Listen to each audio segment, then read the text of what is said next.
While you're sending messages from Microsoft Teams, you can also add in emojis. So to do that, you need to click on New Conversation, and then over here, the third icon is an emoji icon. So you can go around over here and select out an emoji that you want to send and press enter, and the emoji will be sent, as you can see, just like this.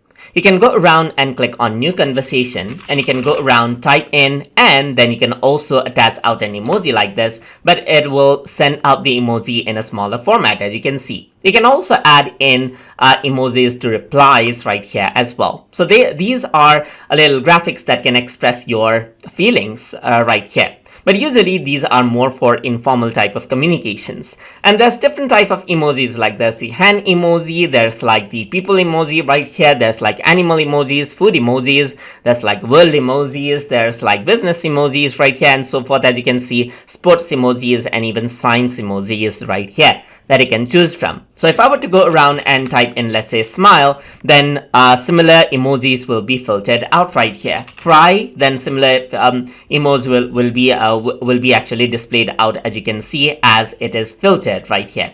And that is how you can select out an emoji that you want and send to other people and express your emojis, hence the name emoji. Emotions and icons it's like emotion icons and emojis right here.